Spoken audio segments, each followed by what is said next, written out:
off with the Scar Girl on our way to Camp Warhorse, or FOB Warhorse, Forward Operating Base. Right outside of Camp Warhorse was the traffic circle of death. It was, I just remember it always being busy, and you know, you've got 30-ton radar towing behind a 5-ton truck. Real pain in the ass to work through. More than once did we nudge somebody out of the way. Some people were more aggressive than others.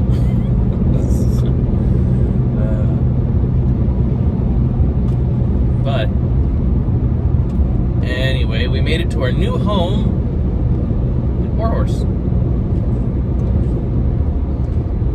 remember getting in and filling up with gas.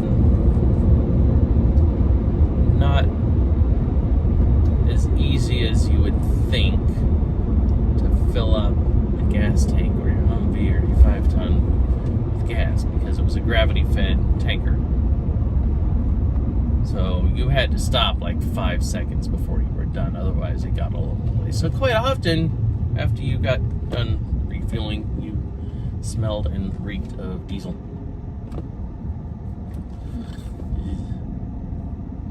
So, yeah, while we were also there, there was this, I can't remember how often it was, daily, weekly, might have been daily, ice runs. There was actually an ice truck that would deliver ice, like huge chunks of ice, and each little unit would get 2 or 3, and we'd break it up, stick it in our coolers, and keep food and drinks cool that needed to be cool. Probably mostly drinks, because we'd go outside the gates often, and you could go, you know, it's kind of like a marketplace, go out there and buy your drinks, your electronics, anything that, you know, almost anything you can think of. They had these weird, they were not DVD players, they were VCD players. So to play your copyrighted movies, the pirated movies in low quality virtual CD, I think that was video CDs. So that's how it started. Eventually, you know, much down the road, there was an actual marketplace. We'll touch on that in a different story. The interesting part about Warhorse was it was located in the City Triangle, and there were always mortar attacks. Now, I'm not a mortar expert, but I was told that they were little 60mm mortars. They did not have a very large blast radius, but of course, whenever they hit, they did damage too. So more often than not, they just hit the middle of nowhere. One time it did blow up the bathroom stall. Had to be rebuilt.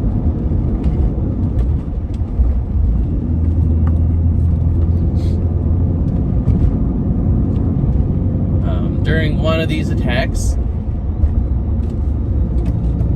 we were having a visit from mental health. Now, clearly, we were not thought to be ill in the mind, because that was, I think, honestly, I can't remember which visit that was to Warhorse. We were stationed there no less than 4 times. And I remember 4 distinct locations that we had, but I can't remember which one was first, second, third, or fourth. So these may get mixed up. But early on, I think we had a visit from mental health, and we were at that time under the impression of was our time. It was our time. So we heard mortar attack. We didn't go out and hide under our bunkers or seek shelter. We literally sat in our camp chairs and watched the little poofs of smoke and explosions and waited if anything needed to be done.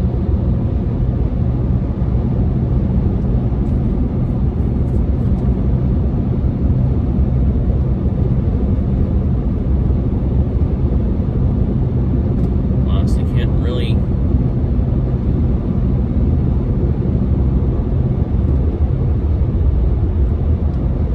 remember living under the camo nets. I think we only had the camo nets set up once. We had it over a pretty wide area, so it stayed cooler than not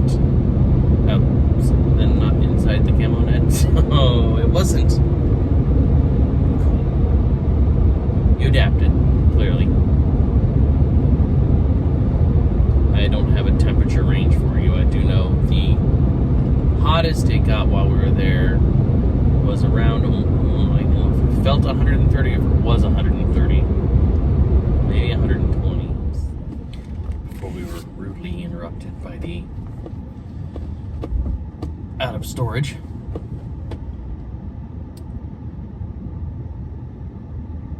Temperature was just hot. Anything above 105 is hot, so really it didn't matter.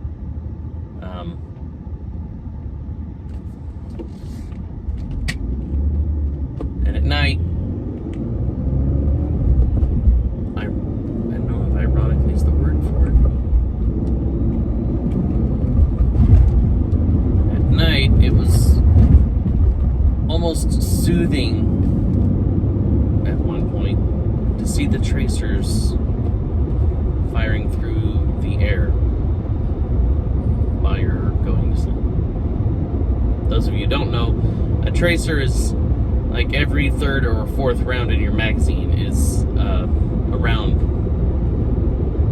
that glows red hot when you shoot it, so you can see where your bullets are going. Those were going across overhead all the time, and it was almost soothing, almost more eerie, and a reminder of where you were.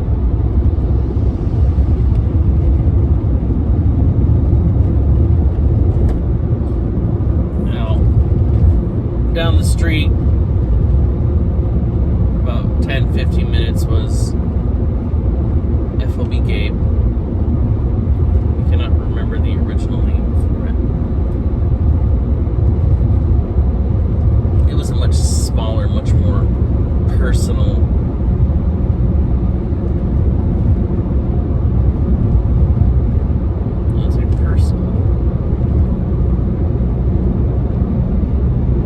closely knit unit. Can't remember which unit it was. It was a National Guard unit. At least our first visit there. Can't remember. I think we pretty much stayed. No, we stayed in two different spots, but we got them back regularly. So they tried to position the radar assets where, there was a lot of mortar and artillery fire. So Sunny Triangle was a hot zone. We often went between Warhorse and Gabe.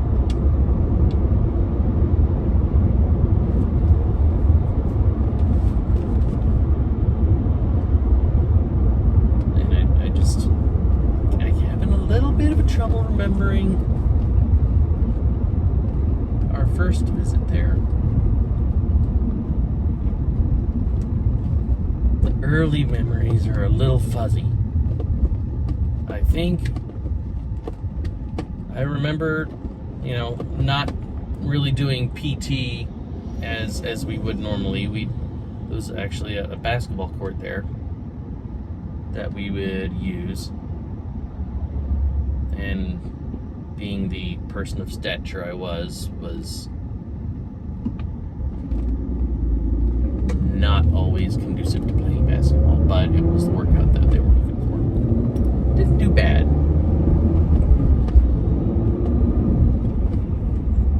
Dinner calls, breakfasts, at one point there was, we'd have MREs, boxes and boxes of MREs.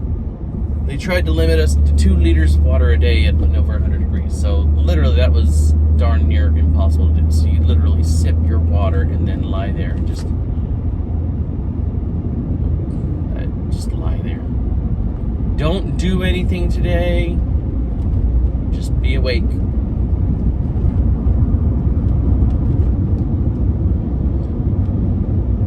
Now, I am going to do my best to think and remember in chronological order, as I've mentioned, but it gets fuzzy. So multiple visits might get multiple stories mixed up. But the fact is that the stories I do have, they're not made up, they're true. I'm going to sign off, and I'm going to go and write my thoughts down and get them organized for our next upcoming